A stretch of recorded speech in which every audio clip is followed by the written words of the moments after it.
Dimanche, 10 h du matin, sur un terrain privé dans la campagne de Lassan. Une vingtaine de personnes, principalement des garçons entre 20 et 30 ans, s'apprêtent à jouer à la guerre entre amis. L'organisateur rappelle les règles de sécurité et explique les grandes lignes de la partie du jour.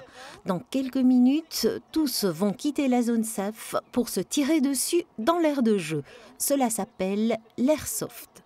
Moi, j'aime bien le côté tactique. Le fait de réfléchir, tiens, par exemple, on a un scénario où on doit récupérer des drapeaux.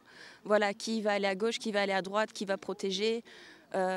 Ça maintient en éveil. On est là pour s'amuser, pour du fun, sans se prendre la tête. Juste de l'amusement, passer un bon dimanche ensemble et retrouver un peu l'enfance, les jeux de guéguerre avec lesquels on aimait s'amuser quand on était plus petit. Le jeu est régi par des règles, mais elles ne sont pas communes à toutes les équipes et elles reposent sur la bonne volonté des participants.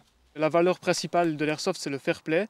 Une personne touchée, contrairement au paintball où il y a une trace de peinture, une personne touchée à l'airsoft doit se déclarer elle-même, puisque c'est la seule à savoir, à entendre ou à sentir qu'elle a été touchée. Donc effectivement, c'est pour apprendre certaines valeurs, dont ce fair play, la cohabitation entre équipes aussi, puisque parfois plusieurs équipes viennent avec des effectifs déjà prévus, par exemple de 12 contre 20. Et bien, certaines personnes de l'équipe de 20 vont aller avec l'équipe de 12 pour équilibrer, malgré qu'ils ne soient pas de la même équipe ni même de la même région, vont jouer ensemble tout simplement de la bonne humeur pour la journée. Les armes ne sont pas des armes, mais des répliques. Elles ne tirent pas des balles, mais des billes.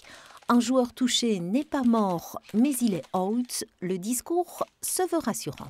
Les répliques d'armes ressemblent à des armes réelles, mais elles sont absolument inoffensives. Elles tirent des billes de 6 mm, ici biodégradables, qui ne font absolument pas mal, beaucoup moins mal que les billes de paintball. Et ces répliques sont en vente libre ?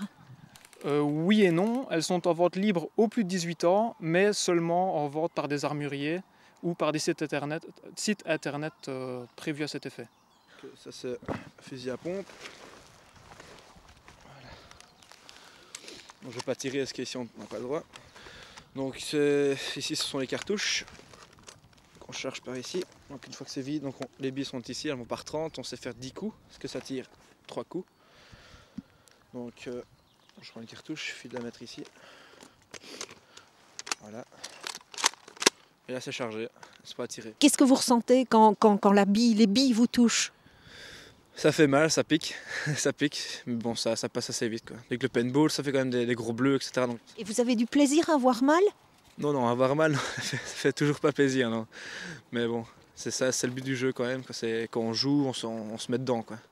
On est vraiment à fond dedans, on a l'adrénaline qui monte quand on tire dessus. C'est vraiment ça le plaisir.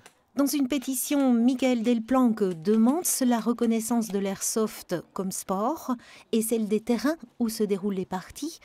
La balle est dans le camp des autorités. Le développement d'un tel loisir demande à tout le moins des balises sans ambiguïté.